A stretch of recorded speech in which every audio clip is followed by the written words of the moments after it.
Pode sentar. Quero ministrar uma palavra hoje aqui com o tema: o plano de Deus para você é superior a tudo. Deus tem um plano na sua vida que é superior a qualquer outra coisa, a qualquer coisa que você já viveu ou vir a viver. Nada vai superar o plano que Deus tem para a sua vida. Essa mensagem nasceu no meu coração com a intenção de fortalecer essa verdade no coração da igreja, mas também porque a todo tempo nós temos sido oferecido a nós oportunidade de virar a nossa cabeça para outras prioridades, como se houvesse alguma coisa mais importante para nós do que a vontade de Deus. Não há. Por isso que eu quero que, ao final dessa mensagem, você saia daqui ainda mais seguro desta verdade e com a certeza do plano de Deus para você. Um plano superior a qualquer outra coisa. Essa palavra ela vai ser ministrada no profeta Jeremias, capítulo 29. O capítulo 29 tem 34 versículos. Eu não vou ler o completo, o capítulo, mas eu vou tirar textos que vão embasar os pontos, as verdades que eu vi nesse texto. Lógico que tem muitas outras verdades que não daria para nós ministrar todas somente hoje. Mas eu quero começar e terminar numa mensagem séria, uma mensagem com começo e fim hoje ainda. Então não tem uma série dessa mensagem para domingo que vem. Eu consegui terminar o primeiro culto. Vou conseguir terminar agora, se Deus assim permitir. Amém? O plano de Deus para você é superior a tudo. Jeremias, ele é um profeta levantado por Deus em Jerusalém, e ele viveu no tempo que Jerusalém foi tomada pelo rei da Babilônia. O rei da Babilônia cercou Jerusalém, levou pessoas cativas. E nessa de levar pessoas cativas, naturalmente não levou toda a cidade, então ficou um pouco de pessoas na cidade. E Jeremias está localizado aonde nesse texto aqui? Ele está em Jerusalém. E nesse instante, o rei da Babilônia tinha levado muita gente para a Babilônia. E o profeta Jeremias, ele escreve uma carta e manda por mão de um moço chamado Elás, que foi alguém designado pelo rei Zedequias, que estava em Jerusalém, levantado pelo rei da Babilônia, lógico, tomou Jerusalém, e o rei da Babilônia então botou um rei ali na cidade de Jerusalém para cuidar do restante que ficou ali. Mas o governo agora era da Babilônia, aqui em Jerusalém também. E o que acontece? Jeremias está aqui, ele sabe que o povo de Israel estava em cativeiro lá na Babilônia, e ele vê uma caravana indo para lá, e Deus começa a dar uma carta para Jeremias escrever, para que esse rapaz chamado Elasa levasse lá para a Babilônia. Por que eu estou explicando isso com tantos pormenores? Porque tem uma coisa muito importante que eu vou ministrar, e a sua compreensão do local aonde as pessoas estavam quando essa carta foi mandada é de suma importância para a compreensão da palavra desta noite. Então, no primeiro versículo, parte do primeiro versículo, lógico, está escrito assim: a carta enviada aos que restaram dos anciãos do cativeiro, como também aos sacerdotes e aos profetas e a todo o povo que Nabucodonosor, aqui rei da Babilônia, havia deportado de Jerusalém para a Babilônia. Então essa carta vai para pessoas que estavam fora da sua cidade, estavam fora do seu país, eles tinham sido arrancados da sua casa, eles viviam em Jerusalém bem, mas por causa desta guerra, o rei da Babilônia os arranca de casa. Então não era um turismo na Babilônia, eles foram arrancados de casa. E a carta é designada aos anciãos. Pensando nos anciãos, os anciãos de Jerusalém Por cultura, eles têm o maior respeito. Só que agora, aquele homem de respeito em Jerusalém é tomado de casa, levado para uma terra que não é a dele, e lá na Babilônia eles são agora escravos. Então eles saem de proprietários, donos de casa, comandantes da sua própria vida, para agora fazer o que o rei da Babilônia permitisse. Sair quando ele permitisse, voltar quando permitisse, ou seja, eles agora perderam a sua liberdade. E essa carta é enviada para lá. Isso eu vou chamar de crise. E é nesse capítulo 29 que está o versículo 11, que a gente vai fechar nele. Mas é no versículo 11 que Deus diz assim, eu tenho um plano para você, um plano de paz. Por que é que eu estou dando risada? Porque como é que fala que eu tenho um plano de paz para o pessoal que foi levado cativo? E é nisso que eu quero pensar com vocês. Crise. Esse pessoal está em crise. E a carta mandada por Jeremias diz que, no meio da crise, tinha um plano superior de Deus sendo revelado para eles. Que Deus tinha planos de paz e não de guerra. Planos para fazer eles o bem. Então, vamos lá. A primeira pergunta que eu faço para você e para esse texto. Uma crise na sua vida pode revelar um plano superior de Deus? Um tempo difícil que você vive.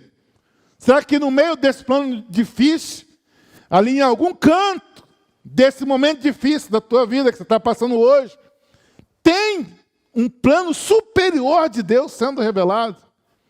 Quem crê, diga amém. É um crer sim, que eu vou fazer algumas perguntas aqui que eu vou botar você para pensar.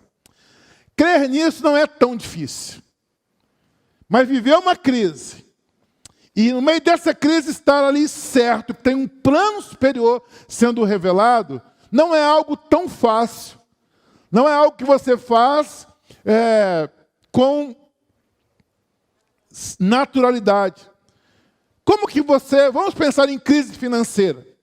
Como que você vai dizer para um empresário completamente falido que Deus tem um plano superior sendo revelado no meio da falência dele? O cara deve Deus e todo mundo. Ligação, ele já trocou de número 5 vezes. Mesmo assim o pessoal acha o nome dele cobra, quer matar ele. Você fala assim, fica tranquilo, meu irmãozinho. Deus tem um plano superior nisso tudo. Como você diz isso para uma pessoa que nesse momento está desempregada? Começou a faltar até comida dentro de casa. E você chega lá e fala assim, olha, fica tranquilo. Deus tem um plano superior no meio disso tudo. Como que você diz isso para a pessoa que foi enganada nos negócios? Agora, ele olha para aquela situação e se sente um idiota. Como é que você diz assim? Não, fica tranquilo. Deus tem um plano superior no meio disso tudo. Não parece simplista? Aí você falou que acreditava. Que no meio da crise Deus revela planos superiores. Como que você diz isso? Vamos pensar em crises familiares. Como é que você diz isso para o pai que tem um filho nas drogas? Ou se distanciou de Deus, o filho dele está dando um monte de trabalho para ele, você vai lá na casa dele visitar e fala assim, fica tranquilo, irmão. Deus tem um plano superior para tudo isso. Como você diz isso para o marido que pegou a esposa o traindo? E você chega nele e diz, fica tranquilo, irmão. Deus tem um plano. Como você diz isso para a mulher que agora acabou de receber várias ligações afirmando que seu marido tem 3 amantes na cidade? Você diz, não, irmão, fica tranquilo. Deus tem um plano superior para tudo isso. Pensamos em crises de saúde. Como você vai dizer isso para uma pessoa que acabou de receber um diagnóstico de câncer? Senhor, estou com o diagnóstico aqui, câncer. E você fala, fica tranquilo. Deus tem um plano superior para tudo isso. Como você diz isso para a pessoa que chega em você e te apresenta um relatório de saúde dizendo, o médico me avisou, minha doença é degenerativa, é daqui para pior. Como é que você vai dizendo essas coisas Deus tem um plano superior para tudo isso. Você chega numa família que o pai não sabe o que fazer porque a filha adolescente de 11 anos acabou de apresentar para ele um teste de gravidez com 11 anos. Você diz para assim, paizão, fica tranquilo. Mata o menino, não. Deus tem um plano para tudo isso. Então, entre o que nós cremos e a hora que a coisa pega para o nosso lado, existe uma distância. E a gente tem que estar preparado. E essa introdução eu só coloquei aqui para não passarmos por esta carta que Jeremias manda lá para o cativeiro, ou para os cativos, e pensar que eles estavam vivendo uma coisa simples. Não era uma coisa simples. As minhas e as suas crises não são coisas simples. Nós não somos simplistas, e quando nós dissermos isso, para uma pessoa não pode soar para ela como alguém que está sendo simplista demais, mas tem que soar como um homem ou uma mulher que tem fé, que diz, olha irmão, fica tranquilo, no meio disso tudo, Deus tem um plano superior. Não pode ser assim, fica tranquilo, você tem que crer. Jeremias envia uma carta. O pessoal está mal. O pessoal está mal. De proprietário, agora eles são escravos. Eles estão mal demais. E nessa carta de Jeremias, para os cativos na Babilônia, eu vi, lógico que tem outras verdades, eu vi pelo menos 3 atitudes que Jeremias diz para aquele pessoal que estava em crise, e essas atitudes vão servir para nós também. Eu vi 3 atitudes para vivermos o plano superior de Deus.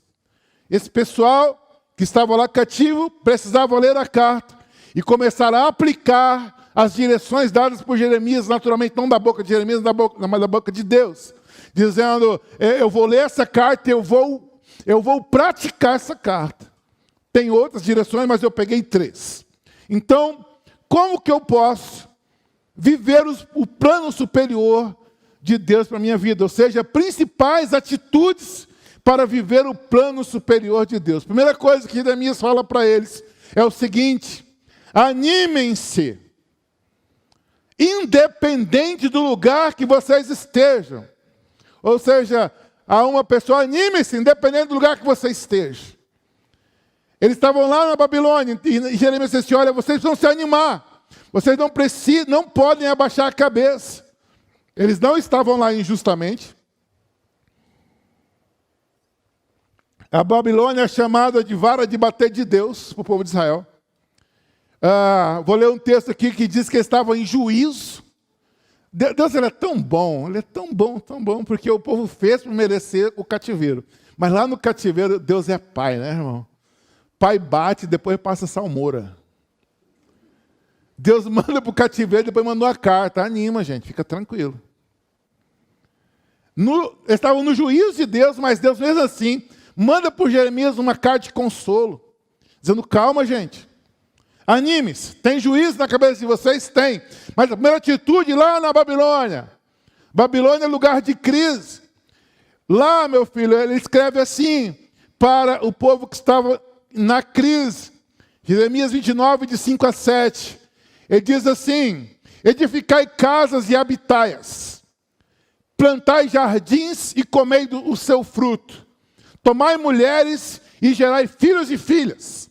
E tomai mulheres para os vossos filhos, e dai vossas filhas a maridos, para que tenham filhos e filhas, e multiplicai-vos ali, e não vos diminuais, e procurai a paz da cidade, para onde vos fiz transportar em cativeiro, e orai por ela ao Senhor, porque na sua paz vós tereis paz.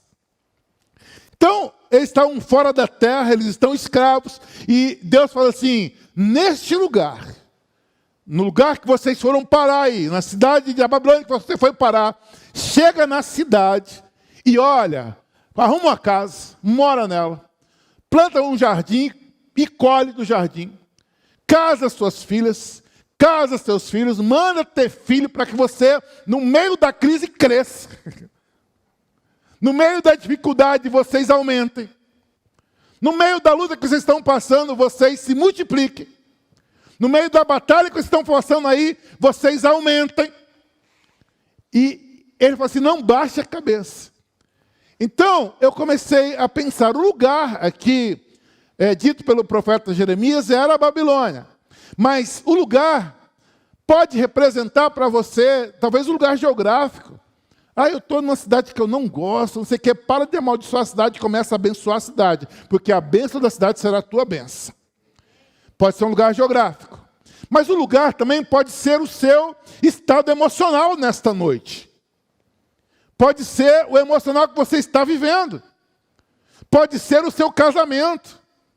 Meu casamento é uma Babilônia, pastor, está só o cativeiro. Né? Só que isso pode ser o casamento, pode ser os seus relacionamentos, pode ser seu coração. E o cativeiro, irmãos, embora aqui a palavra de Jeremias é animem-se, arruma casa, arruma campo, planta, colhe, casa gurizada, aumenta a quantidade de povo, vai para cima, multipliquem-se, cresçam no meio da crise. Mas lá na Babilônia, eles estavam sofrendo muito.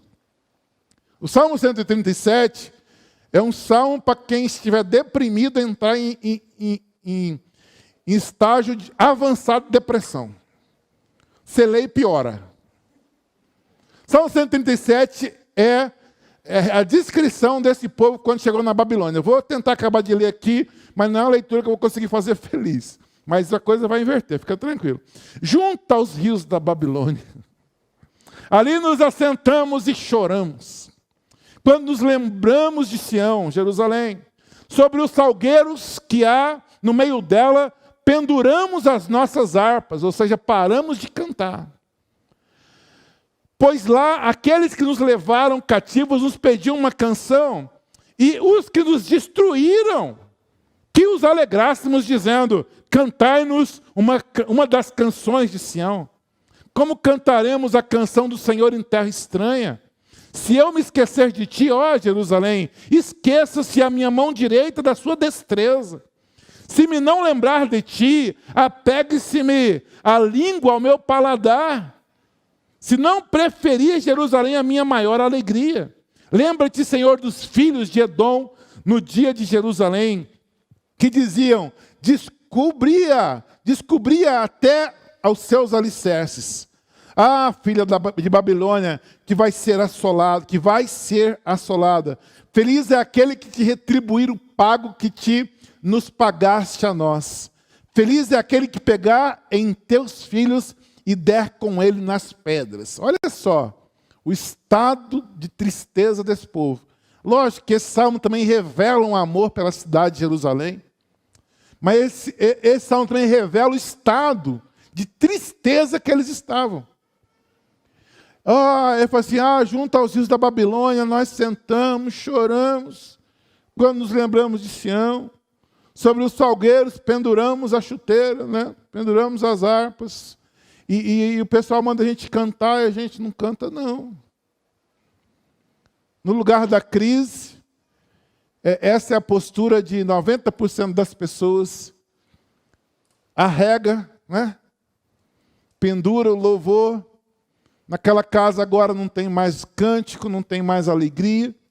Agora é só briga, agora é só reclamação, é só tristeza. Então, o Salmo 37, no começo, assim, nós sentamos e choramos. Talvez seja você, nesses dias, naquilo que você está passando. Pastor, eu estou no cativeiro. Viu? Tudo que eu faço em casa é sentar e chorar. Aí, para melhorar, você liga no Jornal Nacional. Aí você não está tão mal ainda, você vai para o Datena. Entendeu? Estágio grave de sofrimento. Sabe? E você vai só afundando. E a carta de Jeremias agora começa a fazer ainda mais sentido. Porque Jeremias está dizendo assim, levanta a cabeça. Arruma uma casa, vai morar. arruma um campo, vai plantar, porque quem não planta não colhe. Levanta essa cabeça.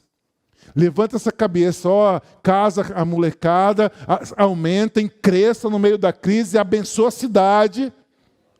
Abençoa a cidade que você está, abençoa o lugar que você está, porque a bênção da cidade será a sua bênção também. E ali, meu amigo, multiplique, ali você cresça, porque você tem que levantar a cabeça. Então, em tempos de crise, não é tempo de abaixar a cabeça. A palavra de Deus, por meio de Jeremias, foi a seguinte: não desanimem. E esse salmo, nesse texto, capítulo 29, tem uma revelação que lógico, Jeremias só não diz, olha, a gente fica animado aí. Não, Jeremias deu conteúdo para eles se animarem. E um dos conteúdos que Jeremias dá para o povo animar no meio da crise é que o cativeiro tinha tempo determinado.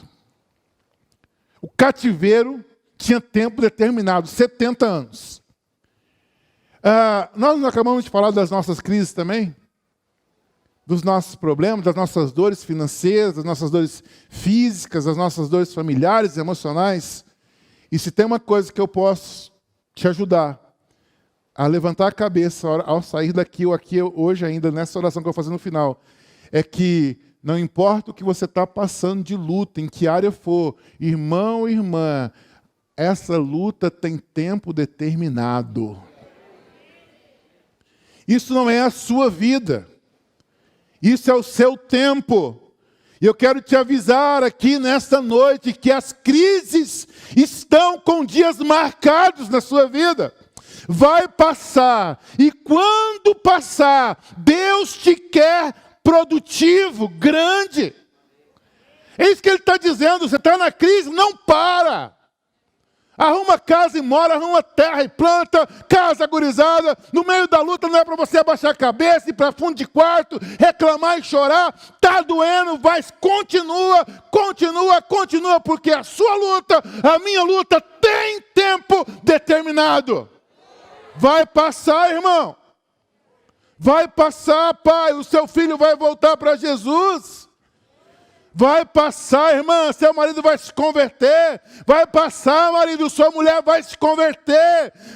Não desanime, porque quando a crise passar, Deus te quer mais forte do que agora. Irmão, você está na luta com o enfermo, alguém no hospital, nós acabamos de passar por isso, algumas famílias aqui, a minha, da Thalita, da Alessandra e outros estão passando agora, mas nós que passamos podemos dizer, não, você não vai ficar com luta de enfermo na família a vida toda, isso vai passar. Tem tempo determinado. Ninguém pode dizer assim, vai passar, nós vamos vencer ou não, porque sua mãe morreu, seu pai morreu. Sim, vai morrer, porque as pessoas têm que morrer. Mas eu não saí menor da crise que eu passei. Eu descobri coisas muito boas em mim, coisas que eu tinha que mudar, coisas que eu achava que eu não suportava, Deus mostrou que eu suportei. Então eu saio maior da minha crise. Então não é só quando a pessoa é curada, não, é quando ela morre também. Nós nunca mais somos os mesmos. Nunca mais, irmãos, nunca mais. Nunca mais a perda de um ente querido você volta a ser a mesma pessoa, você é mais sensível à dor dos outros, você muda o coração. Você não fica o mesmo. Então, a gente cresce no meio da crise de enfermo na família, sim. A gente cresce. No meio dessa crise, talvez você esteja passando com o enfermo, é que você está vendo a sua família se unir. É no meio dessa crise que Deus está levantando pessoas que você achou que nem ia levantar. É no meio dessa crise que Deus está te surpreendendo com coisas que você nem imaginava. Então a crise não está sendo ruim. Tem um plano superior nessa crise, sim. Tem, eu sei disso. Não é fácil. Como eu falei no começo, não é fácil. Não é ser simplista. Mas é ser honesto. Tem um plano de Deus no meio das nossas crises. E nós podemos vencer isso tudo, irmãos. Porque ela passa. A nossa vida não é crise. Nós passamos por crise. Quem acompanhou os devocionais, essa semana eu falei sobre o Vale de Baca. O Vale de Baca era uma região difícil de ultrapassar nas caminhadas do povo para Jerusalém, quando ia para as festas. E aí tem um salmo que fala desse vale. O Vale de Baca é o vale da dor. E na nossa caminhada pela vida, a gente vai passar por esse vale. Só que Jesus é o nosso maior modelo e ele passou também, irmãos. Pedro descrevendo Jesus em Atos 2, de 22 a 24, Pedro diz assim para os israelitas: homens israelitas, escutai estas palavras. A Jesus Nazareno, homem aprovado por Deus entre vós com maravilhas, prodígios e sinais, que Deus por ele fez por meio de vós, como vós mesmos bem sabeis. A este que vos foi entregue pelo determinado conselho e presciência de Deus, prendestes, crucificastes e matastes pelas mãos de injustos. Na caminhada de Jesus, irmãos, teve prisão, ele apanhou demais. Na caminhada vitoriosa de Jesus, ele morreu. Na caminhada vitoriosa dele. Antes de Paulo escrever aos Filipenses que ele é o nome sobre todo nome, antes dele ser o nome sobre todo nome, no qual todo joelho no céu, na terra e debaixo da terra vai se dobrar, antes disso, ele foi preso, ele apanhou, ele foi morto. Isso chama-se crise. Só que o texto não para aí, Pedro continua dizendo assim: ao qual Deus ressuscitou, soltas as ânsias da morte, pois não era possível que fosse retido por ela. Ele venceu a morte, mas ele encarou a morte. Na nossa caminhada vitoriosa, irmãos, terá tempos de muitas lutas. Só que no meio desse tempo difícil, tem sim um plano superior de Deus sendo revelado para você. Tem um homem novo nascendo dentro de você. Tem uma mulher nova nascendo dentro de você. E Jesus, ele, citado aqui pelo escritor aos Hebreus, diz que Jesus, ele olhava a alegria que estava sendo proposta para ele. Então ele apanhando, sofrendo na cruz, ele se alegrava pelo futuro. Ele se alegrava na proposta. Ele se alegrava porque ele ia ressuscitar, ele ia vencer a morte. Então ele está ali sofrendo a dor que homem nenhum suportaria, a dor que ninguém no mundo vai conseguir descrever nunca. No meio dessa dor ele se alegrava porque ele sabia que tinha um plano superior de Deus sendo executado na vida dele. Muitos de nós paramos a nossa fé na primeira crise que temos. As coisas não saíram do nosso jeito.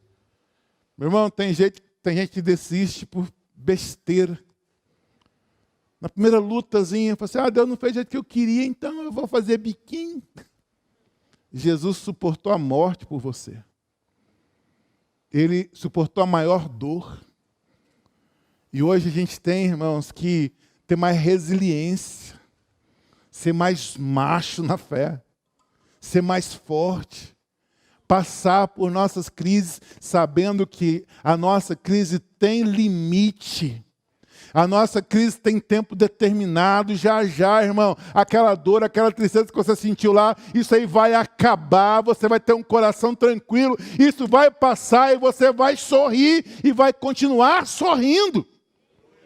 Nossas crises têm tempos determinados. Aqui em Hebreus diz assim: olhando para Jesus, autor e consumador da fé, o qual pelo gozo, ou seja, pela alegria que lhe estava proposto, suportou a cruz, desprezando a afronta e assentou-se à destra do trono de Deus. Olha só. Só vence o cativeiro quem consegue vencer no cativeiro. É isso que Jeremias está dizendo. Vocês estão no cativeiro. Se vocês estão esperando ser alegres, quando voltar para Jerusalém, vocês têm 70 anos de tristeza. Então se alegra aí no cativeiro. Ó. O que eu aprendo com isso? Que eu posso vencer qualquer cativeiro na minha vida. Só que a minha vitória do cativeiro vai ser quando eu entender que eu tenho que vencer no cativeiro. Então, é mais ou menos assim. Você está na luta, você está na sua crise, mas você propõe no teu coração nunca baixar a cabeça. Nunca deixar de plantar, nunca deixar de trabalhar, nunca deixar de buscar, nunca deixar de querer crescer, porque a palavra do profeta Jeremias foi: aumente, multiplique no cativeiro. Então você vence a crise vencendo na crise. Aí quando a crise passar, você vence, mas na verdade você venceu na crise. Naquela luta você venceu, você não abaixou a cabeça. E ele está dizendo: olha, gente, vocês estão aí, tem tempo limitado, mas não parem nada, continuem lutando, continuem plantando, continuem colhendo. Você vence o desânimo quando você vence no desânimo.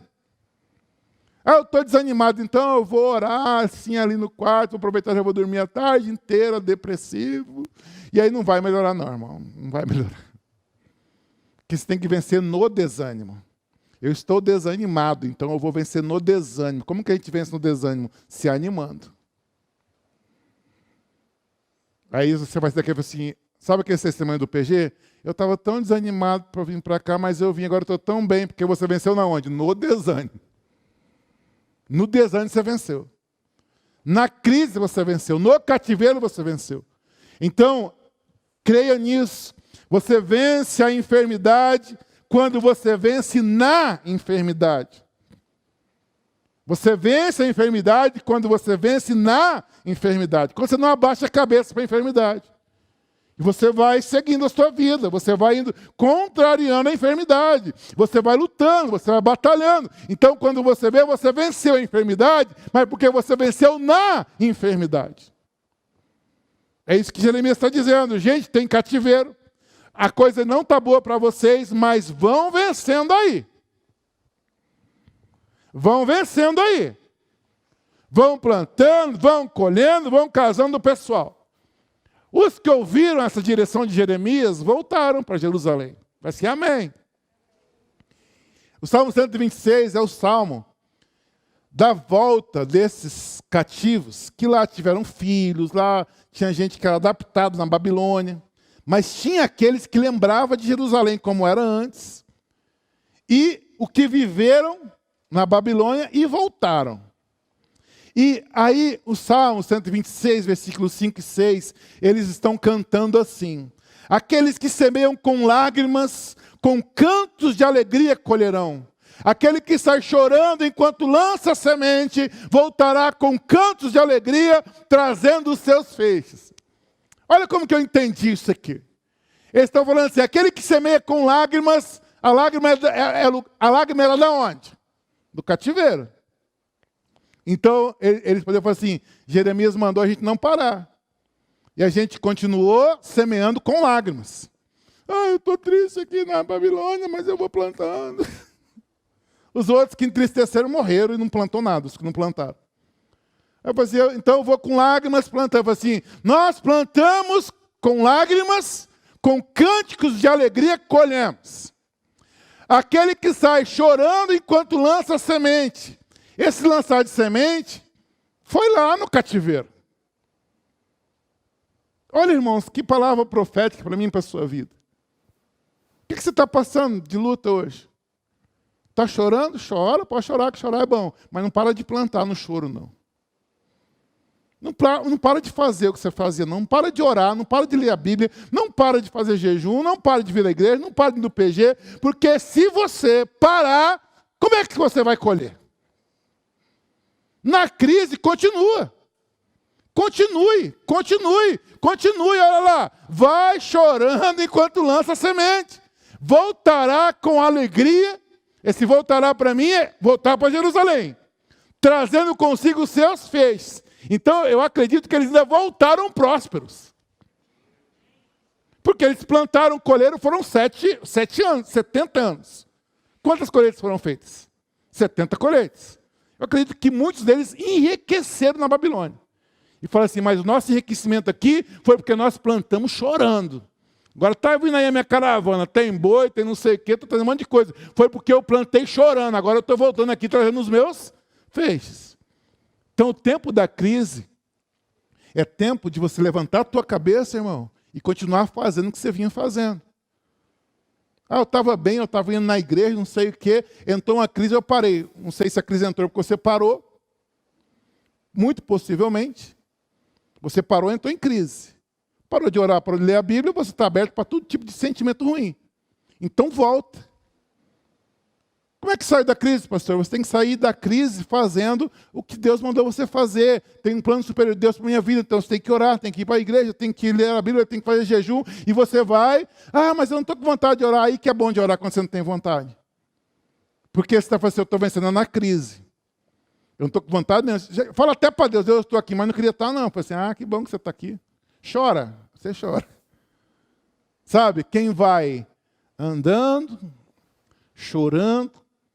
O que Jeremias está dizendo no capítulo 29? Vocês estão aí no cativeiro? Não para não. Arruma uma casa, arruma uma terra, casa seus meninos. Vocês foram num tanto de gente, volta num monte. Que vai ter um monte de filho lá na crise. Filho da crise. Frutos da crise, irmãos. Quero profetizar para você frutos da crise. Frutos do teu tempo difícil. Pode ser financeiro, mas pode ser em coração, pode ser em maturidade. Você tem que sair da crise com fruto.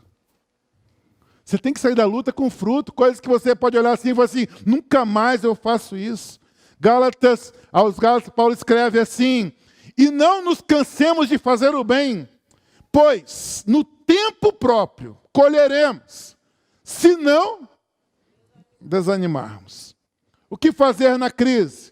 Edifique, construa. Sua crise é uma doença, continue construindo. Sua crise é financeira, continue construindo alguma coisa, relacionamentos novos. Sua crise é familiar, continue construindo, tenta alguma coisa, vá fazendo alguma coisa. O que mais que Jeremias fala? Edifique, depois fala assim, habite, entenda o seu momento. Toma posse daquele momento, fala assim, esse é o momento, eu vou viver isso, eu vou superar isso, eu vou sair desse lugar um dia, mas enquanto eu estiver aqui, eu vou crescer. Tá difícil? Tá, mas na dificuldade eu vou crescer. É esse o lugar agora? Então tudo bem, nesse lugar eu não vou sair daqui o mesmo. Plante, continue semeando. Continue semeando, é a única forma de você colher alguma coisa nova, irmãos, é semeando coisas novas. Continue colhendo, colha, plante, colha de novo, plante, colha de novo, até o dia que Deus te levar de volta para Jerusalém. Case, casar significa que forme família, família tem a ver com alianças, faça novas alianças com pessoas que te ajudem a crescer. Se multiplique, Jeremias está dizendo. Não fique do mesmo tamanho. Volte para a situação com uma bênção maior. Cresça nessa luta. Cresça nessa luta, irmão. E você diz, olha, o cativeiro não é para vocês morrerem não, gente. É para vocês superarem esse negócio aí. É para vocês voltarem maiores do que vocês foram. Segunda atitude para viver o plano superior de Deus em nossa vida. Segunda coisa que eu vejo aqui de Jeremias dizendo para aquele povo que estava lá no cativeiro é: selecione o que você ouve. Selecione o que você ouve. Jeremias 29, 8 e 9, Jeremias diz assim: porque assim diz o Senhor dos Exércitos, o Deus de Israel, não vos enganem os vossos profetas que estão no meio de vós, nem os vossos adivinhos. Não deis ouvidos aos vossos sonhos que sonhais, porque eles vos profetizam falsamente em meu nome. Não os enviei, diz o Senhor. Lá nesse povo que foi cativo, levado cativo, foram também anciãos, conforme a carta foi direcionada, profetas, sacerdotes. E então lá, esses profetas poderiam ter a palavra de Deus, mas não tinham. Eles estavam profetizando coisas erradas. O que era coisa errada sendo profetizada na crise, no cativeiro. Eles, no capítulo 8 de Jeremias, informa a atitude desses sacerdotes e profetas. Eles estavam dizendo que eles estavam em paz, quando não estavam em paz. Eles estavam dizendo coisas assim, a crise que vocês estão passando aí é uma crisezinha, isso aí vai passar daqui a pouco. E Jeremias falou assim, daqui a pouco não, daqui a 70 anos. Mas os profetas que estavam lá, de acordo com o capítulo 8, eu vou ler só a parte aqui que Jeremias denuncia eles, é bem no finalzinho do texto que eu coloquei aí, e ele fala assim, e curam a ferida da filha do meu povo levianamente, dizendo, paz, paz, quando não há paz. O que é uma cura leviana? É uma cura mentirosa, medíocre, enganosa. Como que é uma cura enganosa, pastor?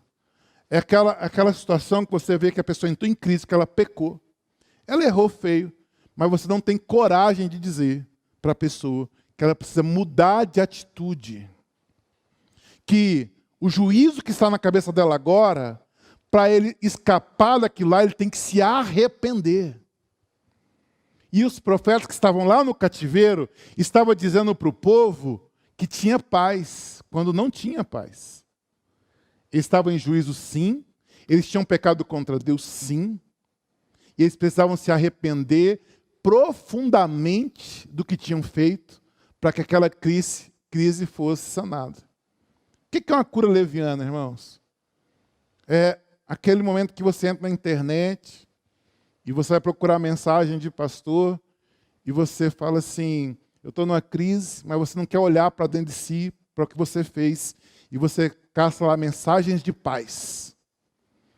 E a hora que o profeta lá da internet fala assim, você está em guerra porque você pecou. Eu falo assim, não quero esse. Pause. Delete. Porque você não quer ouvir verdades, você quer ouvir consolo quando não é o momento de consolo.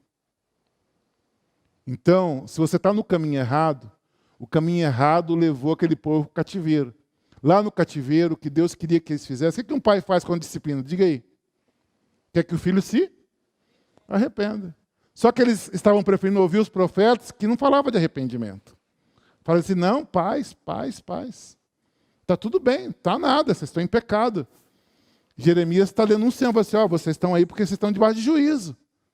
Agora vocês, debaixo do juízo, continuem plantando, continuem mudando a sua vida, se transforme, se arrependa, muda a sua atitude, para de fazer o que você fazia antes, para de falar dos outros, vai mudando a sua vida, enquanto você vai mudando a sua vida, a crise vai passando. Essa é uma cura verdadeira. A cura leviana diz assim, não, irmão, todo mundo é injusto com você mesmo, coitado de você. Quando você vira o coitado, quando você não é coitado, coisa nenhuma. Só que o que a gente prefere ouvir na crise? Quem vem passar a mão na nossa cabeça e fala assim, todo mundo errou contra você, minha filha. O mundo inteiro é mau, você é o único bom. Isso é uma cura leviana, medíocre, falsa, mentirosa. Cura mentirosa. Israel no cativeiro estava sendo alvo de uma cura mentirosa. E às vezes a nossa crise vai demorar mais um pouquinho, porque você não está querendo ouvir a verdade a respeito do que você tem que mudar.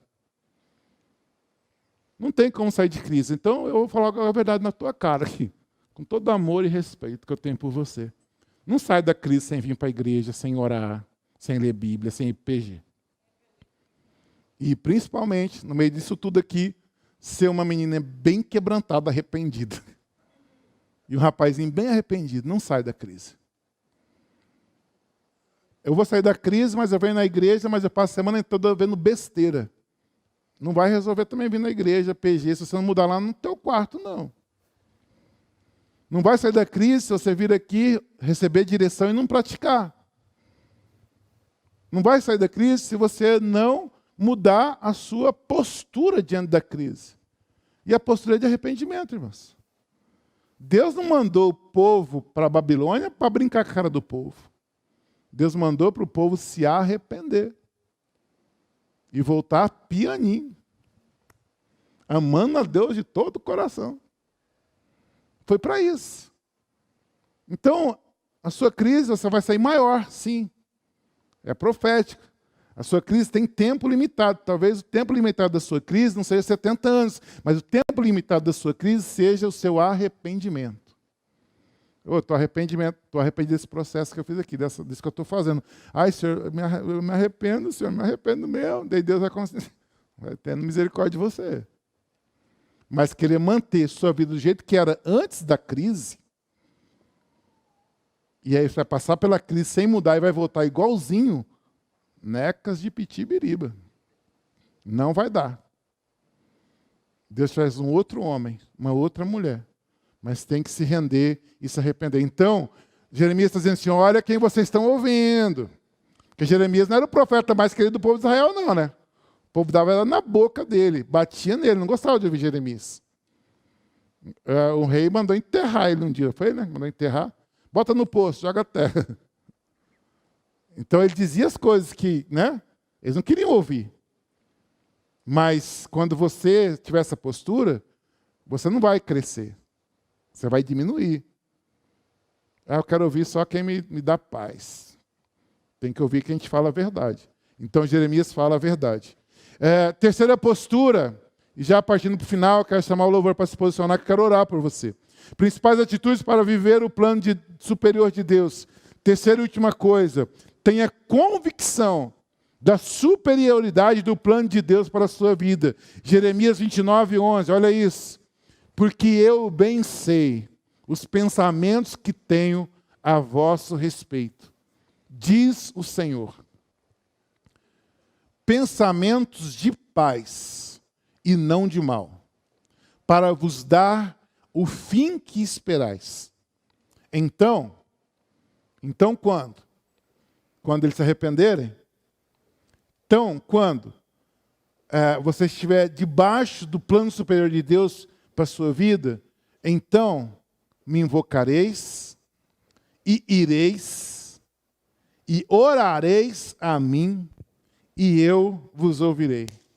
Buscar-me-eis e me achareis, quando me buscardes de todo o vosso coração.